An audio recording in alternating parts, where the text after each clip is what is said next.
Hello and welcome to the Hoop Collective podcast. We talk about the NBA, which we're doing on Sunday evening. Joining us from Philadelphia, from what I think is called Xfinity Mobile Arena now. That is correct. And everyone calls it that. Yeah, where he just watched the Detroit Pistons come from behind and beat the Philadelphia 76ers in another quality win for the Pistons, Tim Bontemps. Hello, everybody. And joining us from Dallas, Texas, the Cowboys win today, Van MacMahon. Howdy, partners. They were on a bye. Rough fantasy week for me. Getting the old chop, it looks like. Barring a Saquon Barkley miracle on Monday night. But, we're just going to keep on rolling right here. Well, the Mavericks got a win over the weekend. That qualifies as breaking news these days. Barely got a win, but they got one. They got one. They needed it really bad, too. Okay, to the game that you were at tonight, Bontemps. This was a relatively classic performance by an NBA star player. Cade Cunningham had a bit of a sluggish start. The 76ers were playing the second night of a back-to-back, so that meant no Joel Embiid amongst some other players. But Cade was the best player on the court in the second half, which I watched. Brought him home down the stretch. 2 points on 1 for 9 shooting in the first half, and he had 24 points on 8 for 11 shooting in the second half. And a bunch of assists. And one gigantic dunk at the end of the game. Yeah, Kelly Oubre kind of lost track of him, and Andre Drummond went up with them, and halfway up, he decided it was a bad idea. Well, first of all, it was a hell of a poster dunk. And second of all, you don't see dunks like that happen in a one-possession game with under 2 minutes to go. That was the most impressive part. Like, he got a lane, went to the rim, and yammed it on Drummond in a huge spot. Like, it was one of the most important baskets of the whole game. But yeah, it was an incredible performance from Cade. Pistons are 8-2. It's the first time they've won at least 8 games to start in their first 10. It's in 20 years since the 05-06 season when they went 64-18. It was 2 years ago that Cade Cunningham and Jalen Duren were on this Pistons team that was 14-68 and lost 29 games in a row after starting 2-1. Right at this time of the year, they didn't win a game from October 30th until December 30th, which is insane. And you watch him now, and it was a professional performance from Cade in the second half, and it was a professional performance from a young Pistons team to play pretty poorly in the first half, be down 13, not really be in the game. Tyrese Maxey continues to be great. Looked like the Sixers had a chance to steal this game with no Joel Embiid playing the second night of a back-to-back. And then the Pistons, like a very good NBA team typically does, played great in the second half, take over the game down the stretch led by their star player. And, they look like a team that is not going anywhere from the top of the East this season. And I would contend, after watching Cade in this game, I think Cade's the second best player in the East. I would only put Giannis ahead of him. Like, you could argue for Donovan Mitchell. You can argue for Jalen Brunson. You could argue for the guy he played against tonight, Tyrese Maxey. Obviously, Jason Tatum and Tyrese Haliburton, when healthy, are in the mix for that discussion too. But as a 6'8" guy who has the command of the game that he does, who, because he's so big, can help you at the defensive end too, it's just always in control, always smooth. I don't know. I wouldn't take anybody else other than Giannis over him. And the fact that you could put him in that kind of conversation, I think means that you put Detroit right there with Cleveland and right there with the Knicks at the top of the East, maybe taking the place that we thought, say, Orlando was going to be in a month ago. MacMahon, it's so typical of Bontemps that he's praising a player and he can't do it without collateral damage. What's the collateral damage? Donovan Mitchell's stats are as follows. Donovan Mitchell's incredible. Something against Donovan Mitchell.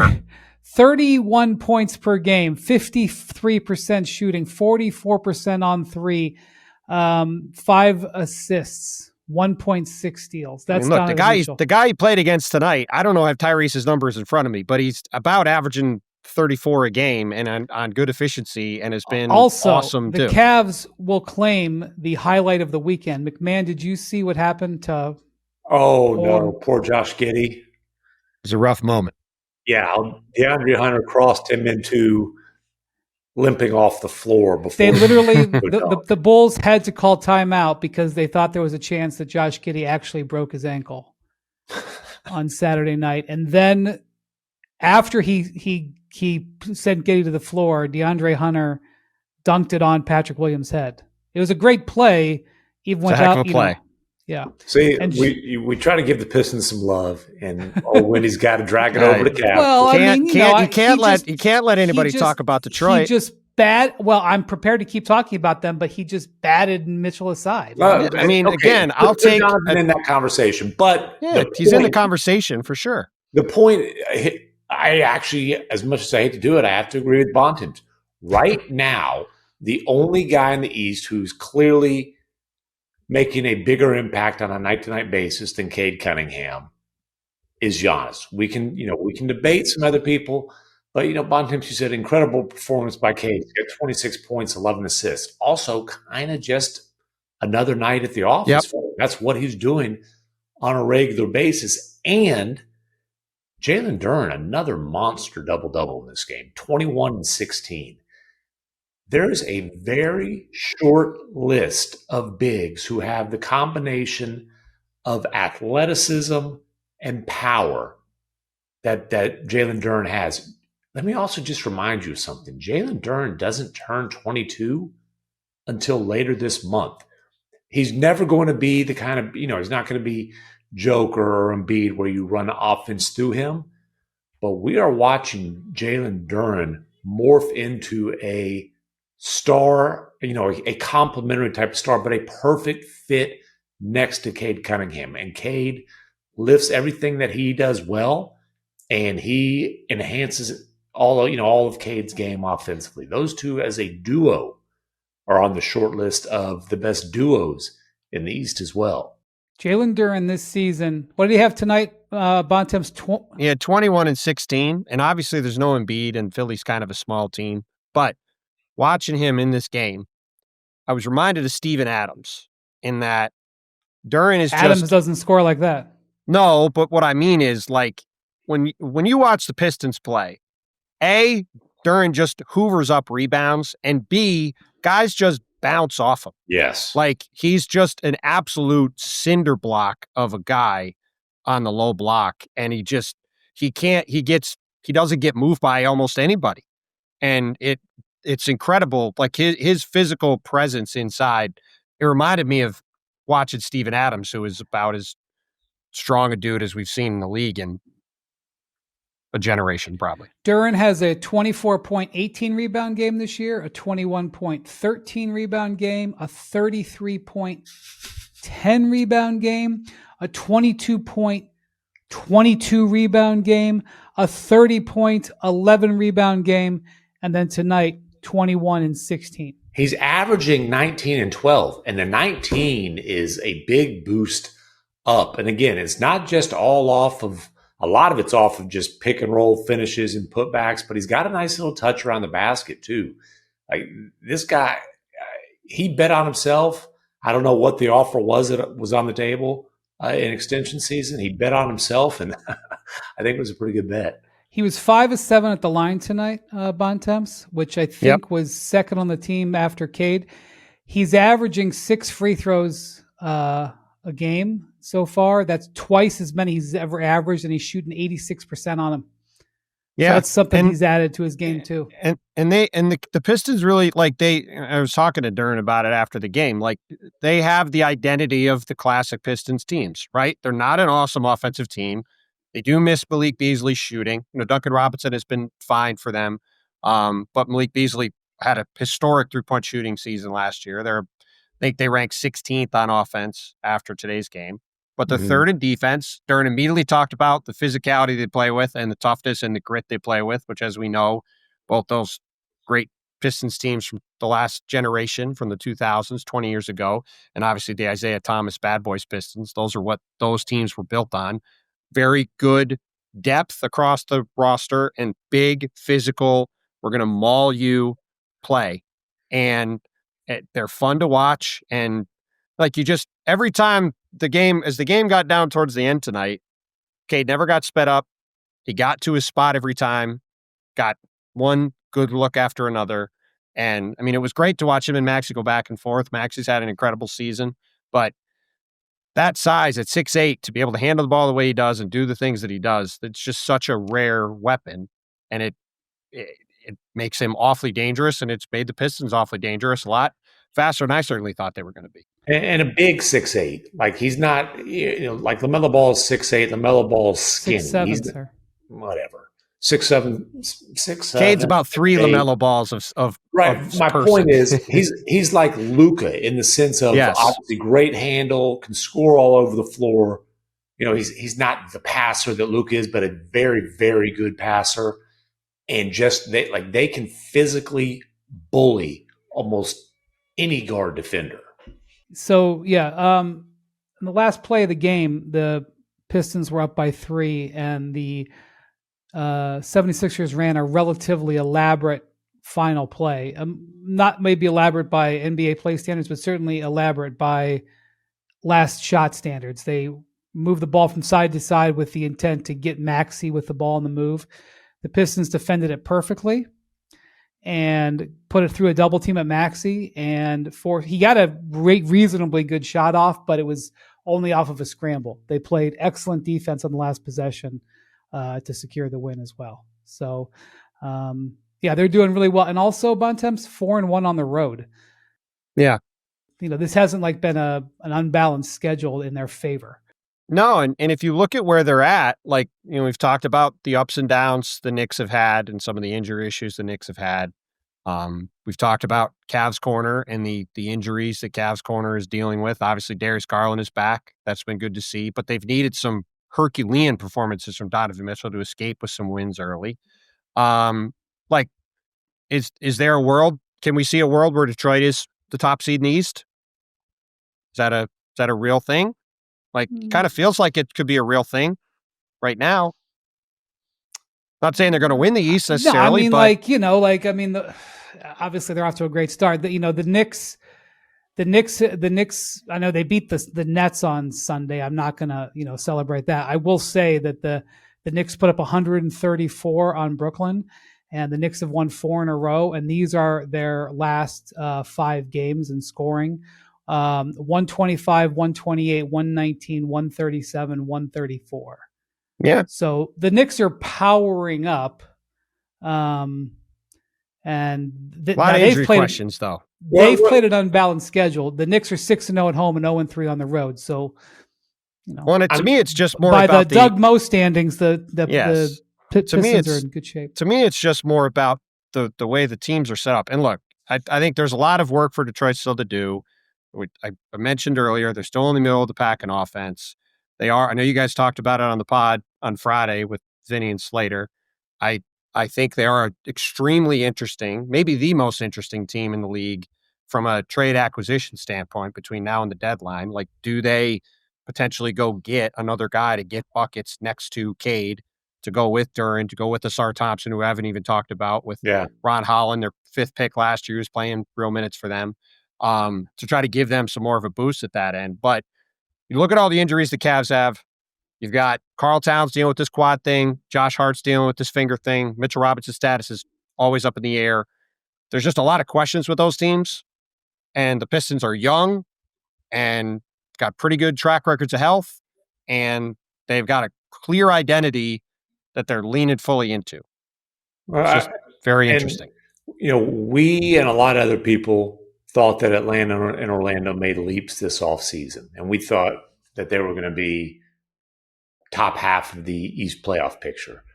I think what we can say is right now, as we speak, the Pistons are miles ahead of those two teams. Miles ahead of those two teams.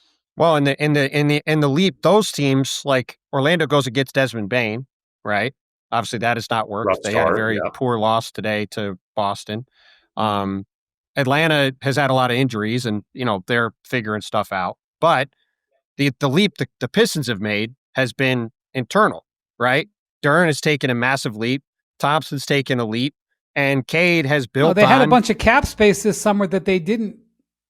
I guess they used it on Duncan Robinson. They didn't really, but not really. They basically just swapped out the money they were going to spend on Malik Beasley on him. I mean, they bet on their young guys taking on bigger roles and taking steps forward. And that's, those guys have all done that. And it's, that's what makes their start.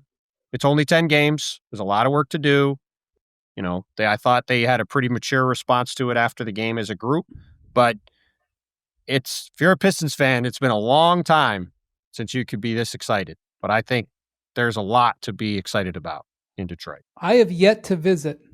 What year did Little Caesars Arena open? I haven't either, but I hear that the freaking pregame media spread is phenomenal. The food is great. I went to the very first game there. I want to say it was the day after the Gordon Hayward injury, because I think I drove from Cleveland to Detroit for that game. Just the next night, because then I think that's right. Jackson will probably correct the record on that. But I've been to the very first game at Little Caesars, and I have been back since. It opened in 2017. Yeah, it was the day after that game. That is the day it was. So it's been 8 years, and I just haven't. It might be time. Well, listen, the Pistons haven't done anything to bring us in. Well, hold on. They did last year. They made they didn't get out of the first round. Okay, but they made a historic leap last year. They had a nice look. The Pistons were a great story last year, but at no point were they seen as a team that was a real threat to do anything. Where this season, it's a much, much different story from that standpoint. And I don't want to sit here and tell you I'm predicting a Pistons championship in the next couple of years. So when I compare them to the Thunder, just what I'm saying is they're doing it with internal development. They've got a superstar they're building around. And they don't have a Jalen Williams caliber player, but they've got this young core of three guys. And I'm talking about Cade Cunningham, 24 years old now. Jalen Duren has not turned 22 yet. And Asar Thompson at 22. Each of those guys is getting better and better and better. Now, we'll see what they do. I think they've got to get another, not just scorer, creator, to go with Cade. But what the Thunder did was they made a major leap to respectability, made another double-figure leap. It's called finishing their breakfast. Yeah, as they're finishing their breakfast, made another double-figure leap, becoming Bontemps, what meal are the Pistons on? Where are they? If we're going on the Presti scale, they're eating breakfast still, for sure. Okay. What about in the Little Caesars pregame media spread? Yeah, exactly. But my point is the Thunder made 3 straight double-figure leaps. Yep. I'm not saying you'll see that from the Pistons, but they made this massive leap last year. A double-figure win leap, not out of the realm of possibility this year, to get them to at least contending in the East. I think they're on that kind of a path right now. And it is young drafted players. And by the way, it's only 10 games into the season, but there's only one team ahead of them in either conference in the standings. That would be the 10-1 Oklahoma City Thunder. All right. Speaking of young teams with the Thompson twin, the Houston Rockets had a pretty impressive win on Sunday in Milwaukee. They were down double digits in this game, and Giannis was powering up. Giannis is just attacking the rim with absolute unstoppable force. He's averaging 5 dunks a game so far. He had 37 in this game. But, they're just cruising along to a Sunday afternoon. And the Rockets, coming off of a loss to San Antonio on Friday night, a game that put San Antonio ahead of them in the standings and was a key win for San Antonio. San Antonio was still trying to prove that it belongs up in that echelon. And De'Aaron Fox played his first game on Saturday night, didn't play on Friday against the Rockets, and they didn't have Dylan Harper in that game.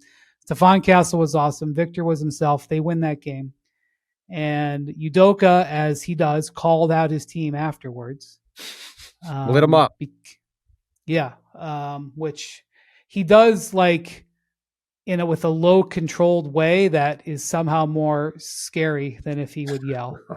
And then they went up to Milwaukee and we're down by 10 points. And then they dropped 72 in the second half of this game, and down the stretch, just wrestled the Bucks to the floor. Well, Just and totally impressive. and also did it with skill. KD, by his standards, went through a little mini slump there. A couple games they won, and then turned it over a ton of times against the Spurs. He's back to being KD tonight or this afternoon. 31 points on 15 field goal attempts, only 3 turnovers. But dude, once again, the biggest buckets of the game down the stretch were Alpi Şengün. And one KD gets they send a second defender at him out by half court. Boom, okay, fine. He'll give the ball to Alpi in the middle of the floor to go make something happen. And Alpi goes in there, bumps Giannis, and finishes right over him.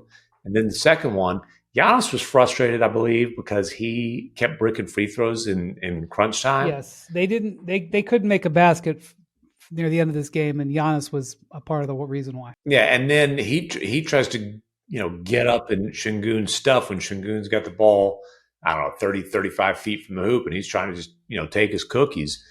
Şengün blows by him and goes in for kind of the dagger spin move too. Yeah, well, so earlier in the third quarter when Milwaukee was trying to hold off, Giannis went at Şengün like 2 or 3 times in a row. Got several fouls on him. At one point, knocked him over, got a 3-point play, and mean mugged into the camera. And they had to take Şengün out of the game, I think, because of foul trouble. And Giannis was doing his flexing, and frankly, rightly so, because he was owning it. But when it mattered, Şengün made the plays. Şengün and Durant made the plays to win the game. It was a win that looked like a team that was, I got to cover a lot of great LeBron teams, and they would have a lot of games like this where they would be a big game on the schedule. They would come in. The other team would hit them with a couple of, stunning blows. And then when it mattered, the better team took care of business. Well, the Rockets haven't been that type of team for 6 years. They look today in this game like a team that was totally under control and was never worried about it, even when the other team was, flexing on their home court. And I'm going to say something else. There's a lot of Rockets in this game that played well. Amen played well, had some big plays, of course. Their offense is being driven by him. Steven Adams was really good. Tari Eason was really good. He had 8 rebounds. I like where you're going with this, I think. Mr. Reed Shepherd. Okay. I don't know if you guys have noticed. Reed Shepherd came into this game shooting 45% on threes, and then he went, I think, 4 out of 6. I don't have the updated numbers. By the way, in this game, 29 minutes off the bench, 16 points, 6 for 10 shooting, 4 for 6 from 3, 2 assists, 4 steals, and a block. And again, Reed Shepherd, the reason he was such a revolutionary analytical model player coming out of Kentucky was because he was getting a ton of defensive stats and was making defensive plays. Now, he's not Alex Caruso on defense, but he has good hands. He's smart. He knows how to play. And if we go back to the opener, we talked about it. It was basically his first real NBA game outside of cameos. And he's playing in this crazy inferno in OKC. And he looked like a guy playing in his first game. But he had some huge shots in the second half of this game to help the Rockets make this comeback. And I'm glad you brought him up, because I was going to bring him up when we talked about this game, because it has been good to see him get into the flow and start making some plays. And, it's a reminder that it's a very long season. And this is a guy who's getting his first real chances to play, and he's making some improvements and doing some stuff. And look, we talked on the pod about the abilities of Amen Thompson going into the season and the potential for him to be most improved player and the leaps he could make. But the leap Şengün has made has been massive, and he has been awesome to watch. And going back and forth with Giannis today was the latest example of it. Like today, sometimes Şengün is going to get taken care of on the defensive end. Sometimes he's not going to be great. Sometimes Reed Shepherd is going to look like a traffic cone on the defensive end, because you put him in space, his quickness is, can be taken advantage of. But he's also going to take your cookies. He's also going to, hit the 3. And so, if you're not relying on him to be a transformational player, I know he was the number 3 pick, but if you're relying on him to be a high-level role player, you might might feel okay about him, and that's what's been happening. Well, here's the thing. The Rockets firmly believe Reed Shepherd has star potential on the offensive end. Even when early, like, he didn't shoot well against OKC, they're not worried about his shooting. He's going to knock down shots. There's some concerns about his defense, but you've seen him play a lot of zone when he's on the floor.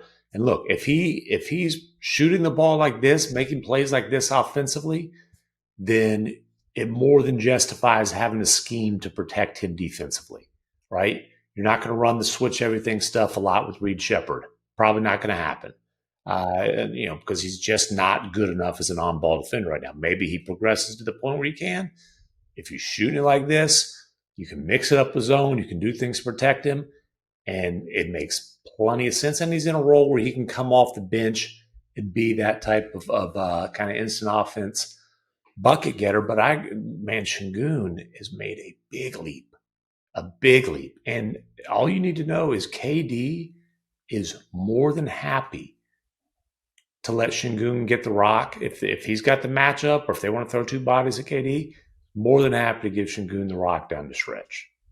And now, again, against the Mavericks, KD went to the corner. Sengun had Gafford up high, and basically was like, cook. And he did. Well, and it's worth pointing out that KD had 31 and 7 on 11 for 15 shooting in this game. And it's just a reminder that last season, Jalen Green would have been taking those shots. And Jalen Green's why they lost the Warriors series. Like, let's just call it like it is. He was bad in that series. I think he shot under 30% in the series. He had one big-time performance, and then other than that, he was awful. Like, he had a really bad series, which is okay. Like, plenty of guys have had a bad series. He's a young player. We'll see what happens in the future. But they replaced him with Kevin Durant. And when you have Kevin Durant as the guy with Sengun, like, down the stretch of this game, it was Kevin Durant making shots and Sengun making shots. And, like, that's a formula that is going to lead the Rockets to a lot of W's. The way Jackson gives us his stat, going back to Giannis real quick, he's the first player with 300 points and 100 rebounds in his first 9 games since Lou Alcindor in 70-71. Wow. Also he's a pretty good player. He's a pretty good player. Yeah, he is. You mentioned Jalen Green a second ago. Not the greatest weekend for Jalen Green. He missed the first 8 games of the season for the Suns and comes back and looked like he pretty significantly re-injured his hamstring on Saturday night. So while that was not good, after having a great game in his first game, had 29 points and I think 23 minutes and it was plus 30 in their win over their first of 2 wins over the Clippers. I didn't see an update on Sunday. I assume they'll update him on Monday, and I'm not anticipating a good update there. It's however, I guarantee you this, it's multiple weeks. I mean, when you come back after missing the first 8 games and have to get helped off the floor. Yeah, it looked he was in a lot of discomfort. He couldn't move the leg. Okay, having said that though, the Suns have won 4 out of 5. And their next 3 games are against the Pelicans, the Mavericks, and the Pacers. They ain't exactly murderer's row. They just took a home and home with the Clippers, who are having some issues. And I just like to point out, so Devin Booker, he's put together some really impressive games. He had 21, 10, and 9. Didn't have the greatest shooting night, but they are better than we thought at this point. They're 5-5. I'm not sitting here saying let's rewrite the predictions, but let's acknowledge that they've won 4 out of 5.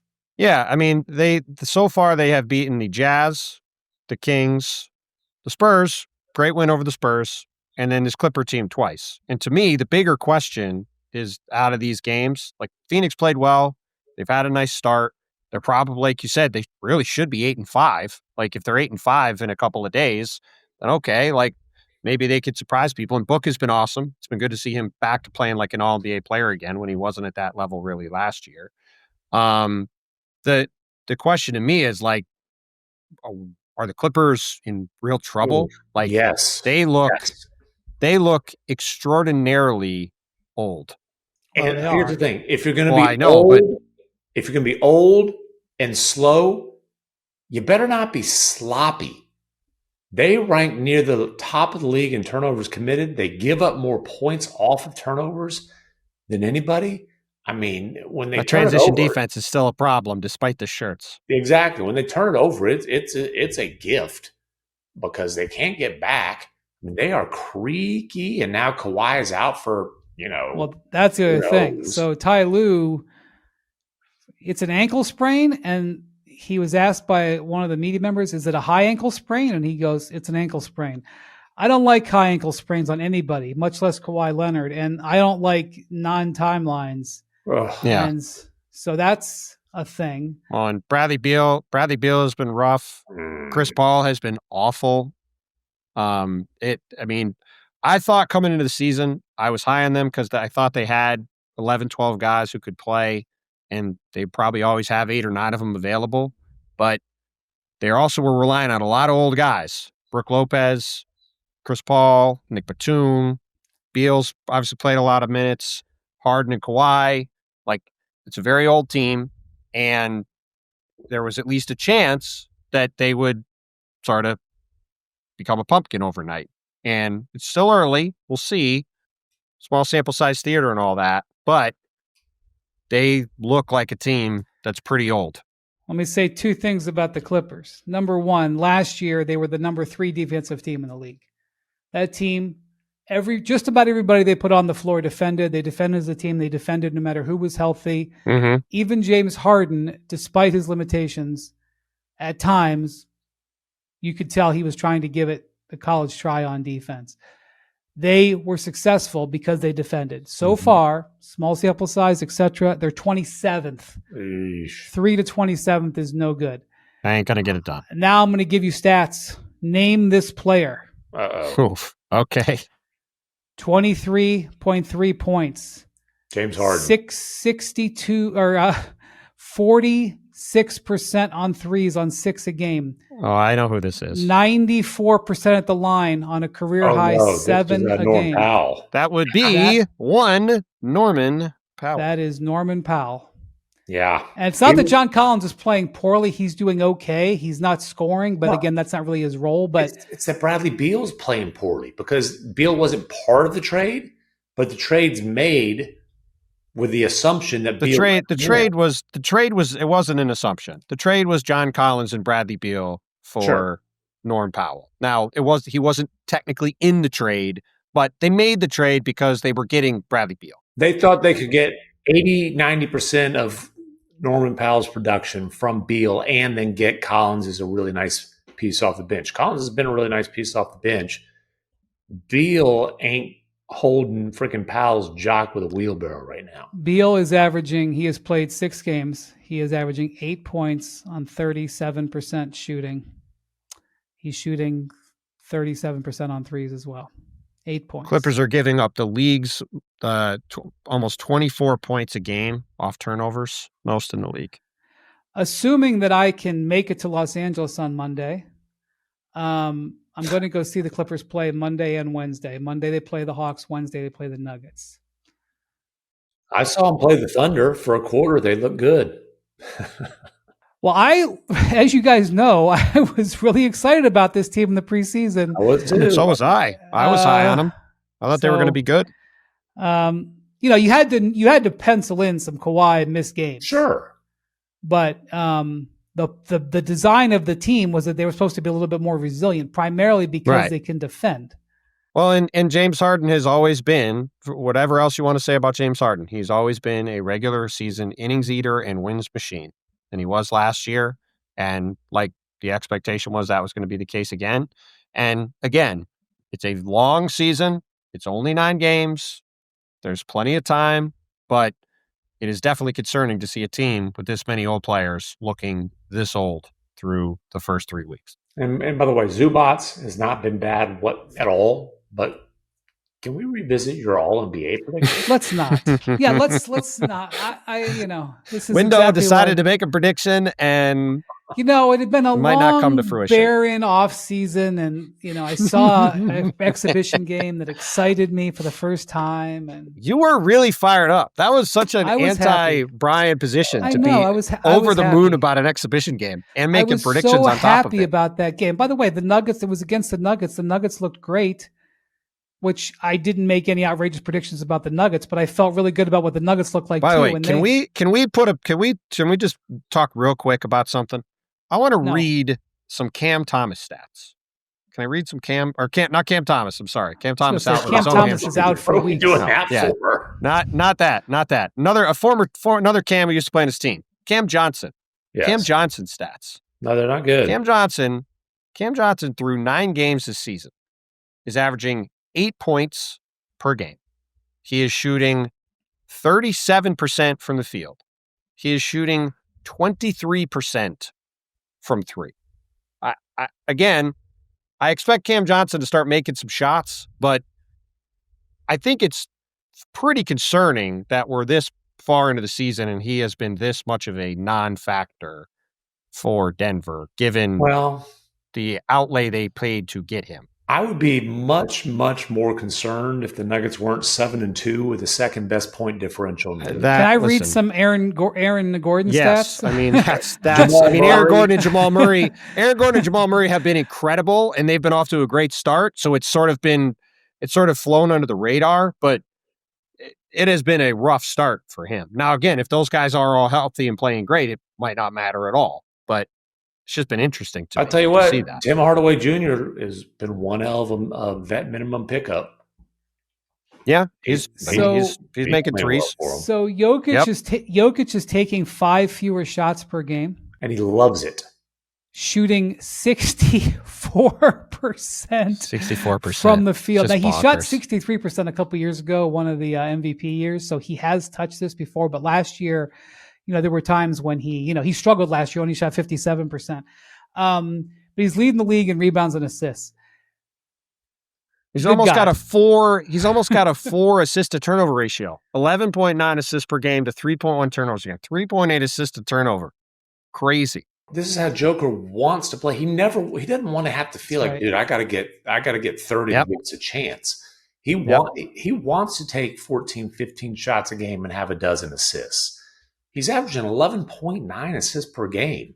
That was his career high at 10.2. But this is, we always talk about, hey, teams would prefer to make Joker a one-dimensional scorer because if he's able to just spread it all around, then everybody's eating, with, I guess, the exception of Cam Johnson right now. But right now, Joker is a super efficient 25 point per game, 24, 25, whatever it is, and getting 12 assists, and his minutes are actually down from last year. Part of that. He's only at 34, so I'm pretty sure he's up at like 37 last year. Last year he was at almost. Yeah, in a couple of years.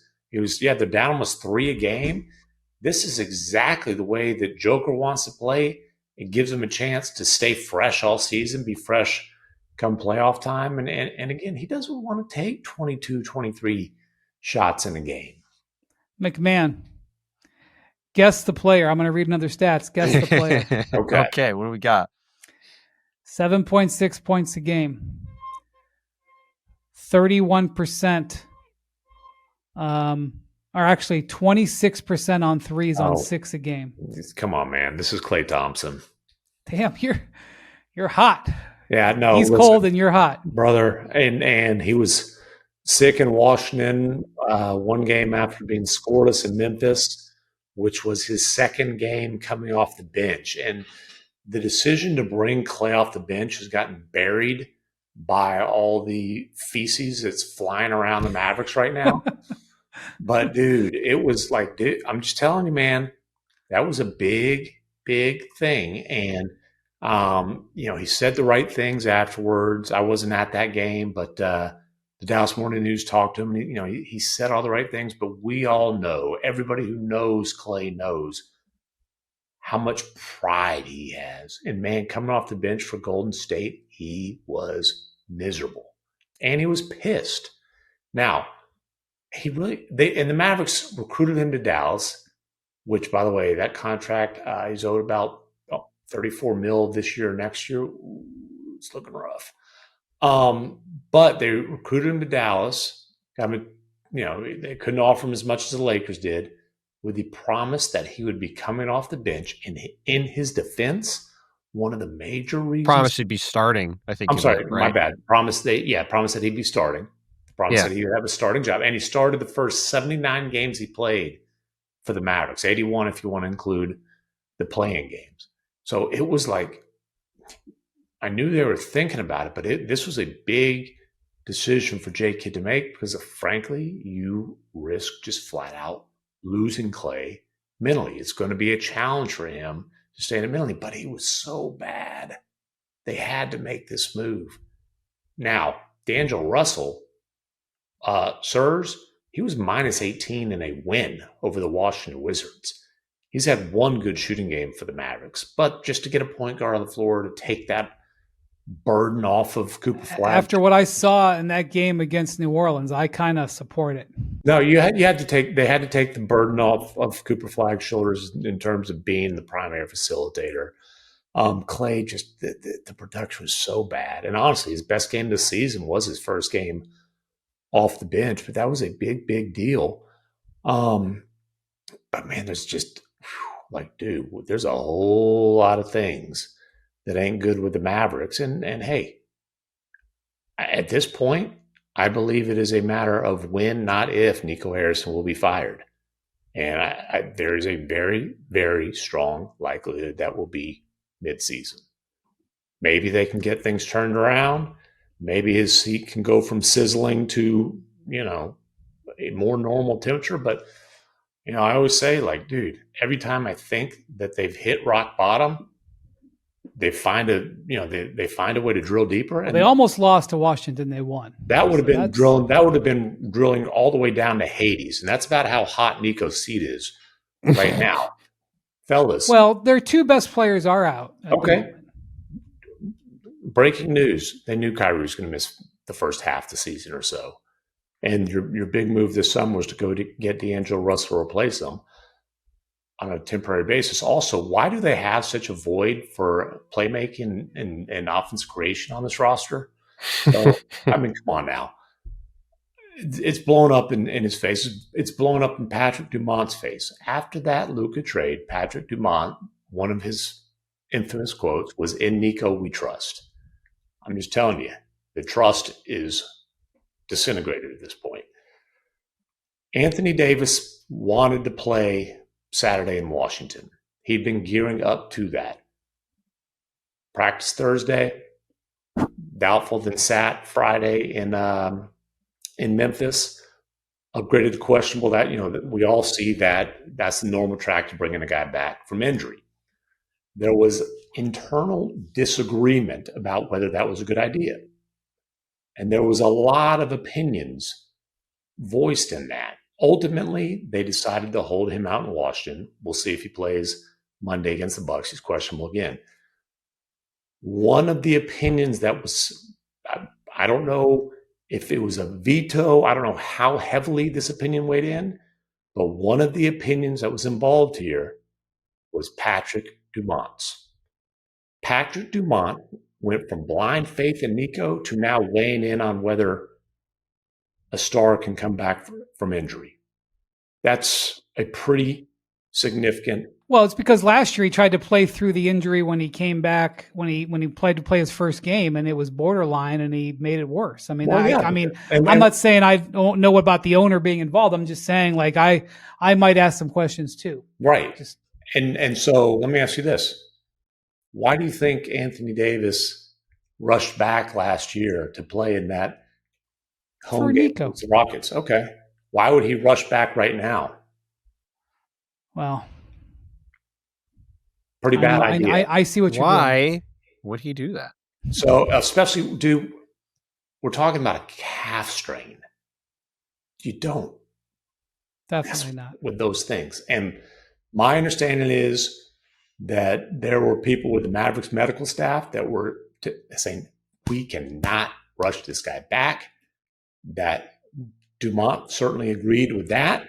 And that ultimately, I was told by the end everybody was on the same page. Okay. Ultimately, they decided to hold off at least another couple of days. But again, the fact that Patrick Dumont is involved in that sort of decision making is a major, major development. Let me ask you this. Asking a lot of questions. No, I'm just asking. Since they went to the finals, which personnel moves that the Mavericks have made have worked? God, what feels longer ago? I'm asking. The Mavs? No, hold on. I'm going to ask a question because you said that. What feels longer ago? The Mavs making the finals or the Pistons losing 29 in a row? I'm not sure which feels farther away right now. Seriously.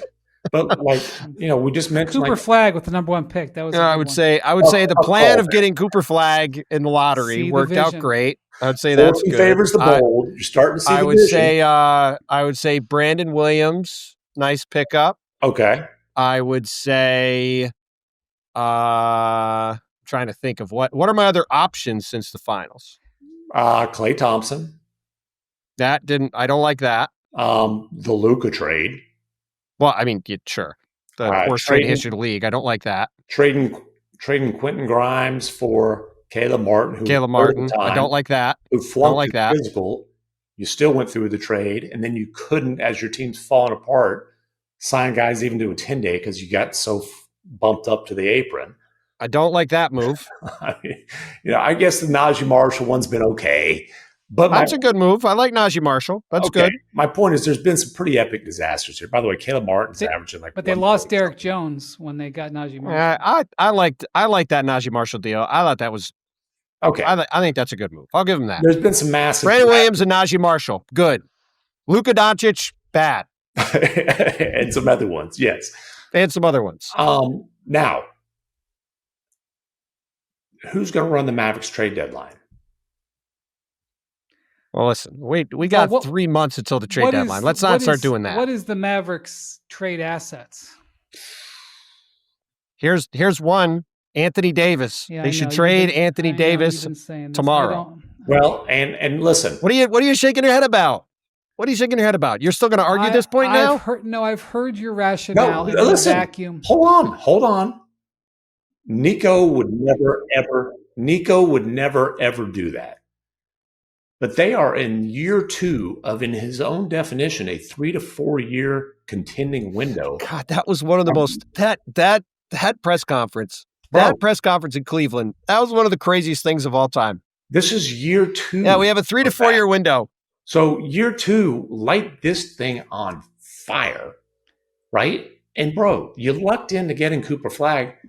At some point, I would say pronto, the focus of the franchise has got to be pivoting around Cooper Flag, because let me just remind you, in successfully building a finals team around 5-time first-team All-NBA before entering his prime face of the franchise, Luka Doncic, you gave up control of your first-round draft picks, 27, 28, 29, and 30.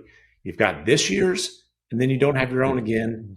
Well, first of all, they have this year, and I look forward to this year, the Mavericks getting AJ DeBanza, Cooper Flag, Cameron Boozer, somebody at the top of the draft, because that's going to happen, and the internet's going to break, and then it's going to be Cooper and another star. I don't want to be a defense attorney here in this case. I just want to point out, in fairness, that when he did the press conference in Cleveland, he didn't know Kyrie was tearing his ACL within days. It doesn't matter. You traded a guy, again, we don't need to relitigate the whole thing, but they traded a guy who's 25 and announced that they had a 3-year window. That's my point, as the rationale for the trade. I know. When you go on and tell us about that was a championship caliber team on the court for those 2 quarters. No, I'm not going to do anything. I just need to point it out. I have another player. It doesn't matter. Okay, it doesn't matter. My point is this, though. Do you want a GM whose job security is very tenuous, and because of that has a very short-term view, plus his window is 3 to 4 years? Do you want him making long-term decisions for a franchise that just has lucked into an 18-year-old potential superstar? I think we know what the focus of the Mavericks franchise is right now, and it's on Cooper Flag. And I would be very surprised if this season trades are made that go against the timeline of Cooper Flag. That would be my guess. They can't be. They cannot be Well, approved. I understand that. That's my point. I don't know who's going to run the team in terms of the trade room or who's going to be in charge or whatever. But I would bet, based off of the way things have gone over the past several months, that the Cooper Flag timeline is the one that Dallas will be looking at.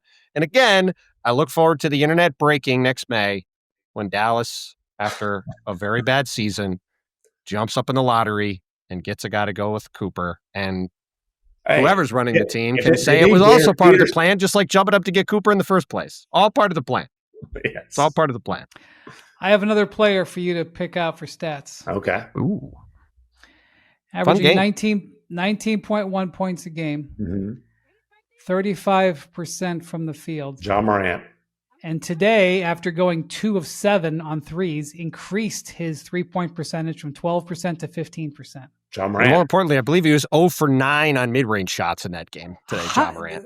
We discovered something like Jackson MacMahon is just slamming it out of the park. Follow the NBA. These aren't like under the radar players. Plus, these are like guys had been following the Grizzlies mess very closely. I'm following the Mavericks mess very closely. I forgot the other one that I got, but I'll if MacMahon had been given all the answers to the test beforehand, he would not have needed the 8 years to get through his collegiate tenure. Listen. Let's put it that way. Listen, my GPA was 2.3. That's that 2.3. I would have guessed. That's more attempts than Ja Morant had in the restricted area tonight out of 18 field goals. Okay? Brothers, I'm just telling you. I went back. Jackson, I'm going to read him A.J. Mitchell stats next. Wait a minute. Did I forget to mute on that? Ja has crap. I wish I had these numbers up right now.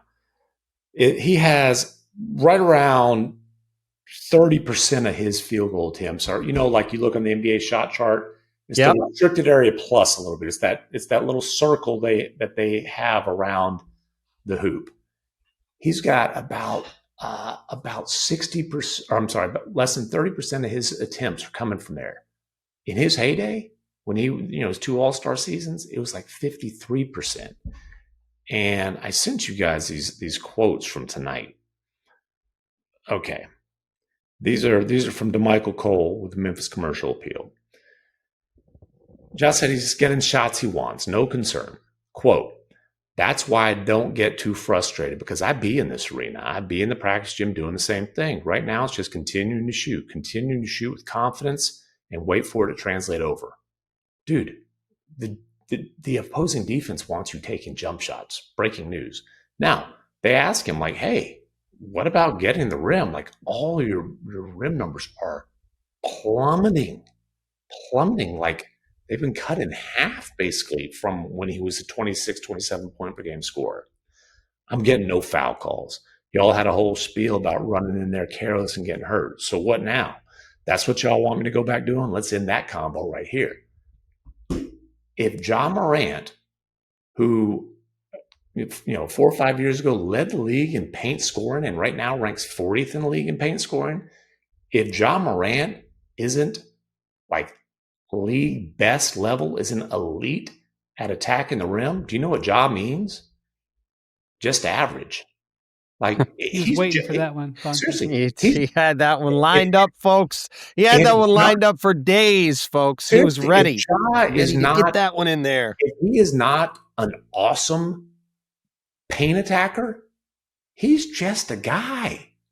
Well, again, this goes back to the conversation we had the other day. He's not one of the 10 best point guards in the league. And when you factor in all the other stuff that comes, this is what he's been playing like. And to factor in all the other stuff that comes with him, he's just not worth it, which again goes back to the situation that Memphis is in. By the way, I have the stats here.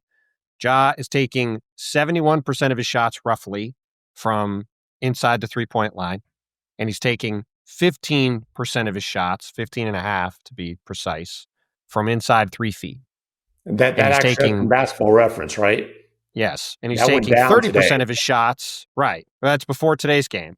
He's taking 29% of his shots, just under 30%, from 3 to 10 feet, and another 17% from the mid-range, which, by the way, went up today because, again, he was 0 for 9 on mid-range jumpers in today's game. And you look earlier in his career when he was playing at an All NBA level, and those 0 to 3 foot numbers were in the 30s. They've been sliced in half. Yeah, by year of his career, 0 to 3 feet, percentage of shots, 39.6%, 33.5%, 33%, 28.9%, 28.8%, 23.3%, 15.5%. That is not just a descending order. That is by year. They have gone down every year. That was an order from rookie year to now. Well, they played the Thunder today. They were up by 19. The Thunder went 10 of 43 on threes on the road, which in the NBA, if you shoot 10 of 43 on the road and you're down by 19, that's curtains. You don't win very often. Time. And the Thunder won by 14. And Ja's body language just progressively got glummer. Is glummer a word? I think it is. More glum? Whatever. Glum, I think. Whatever that word is. Shea was a cool 35 on plus 28 in the game, too. I mean, Shea just scores. Shea scores 35. It's not news. Yeah, it's funny. I was reminded today. 35, 7, and 6 and 1 turnover. Not bad. Some of our buddies in OKC, one of them's Big Ridge. I won't mention the other guy. Years ago, when Ja was at his All-NBA heyday, they were telling me, I'd rather build around Shea. And I would always say, like, you guys are such homers. Like, that is such a ridiculous take. In hindsight, it's hilarious that I was so convinced that Ja was drastically a better long-term bet. It wasn't that long ago. I mean, it's just a reminder of how fast things can change in the league. And, you know, for a guy, especially a guy like Ja, whose game is built on athleticism, like we were talking about it the other day, it reminds me a ton of Derrick Rose. It's a very similar career arc to Derrick Rose. And after Derrick's injury, it just was never quite the same. He was a good player. He had moments where he was very effective, but it never really got back to the first couple of years he had in the league again. And there ended up, like, the end of his tenure in Chicago feels a lot like where things are at right now in Memphis. And I just don't see a way that's going to change until he is elsewhere. And Ja has not had, obviously, the devastating knee injury. Like, his season-ending injury was a shoulder deal. That's not sapping his athleticism. I'm really not so much sure that his athleticism is diminished as much as his fearlessness that kind of defined him is gone. And just listen to him. Man, the refs don't be giving me no calls. You know, he doesn't want to go in there and take the contact. And he has had some scary falls. He has, like, especially last year when he came down and he screwed his hip up pretty good and didn't. I mean, that was a play where he absolutely should have gotten a call. He didn't. But again, if Ja is not attacking the rim with, like, ruthlessness, he's just a guy. He's a pretty good point guard. I mean, he ain't 35% is ridiculous. But if he's primarily a jump shooter, he sure ain't going to be the engine of an elite offense ever again. Jackson, the Syracuse grad, says that Webster Dictionary says glummer is it's a word. Usually it's us teaching you words. Now, well, MacMahon's all over the Webster's dictionary. You two are kind of like glum and glummer. At certain times of the year, that's true. All right. Well, I think that's all the potting we've got for tonight. A very uplifting final 20 minutes or so.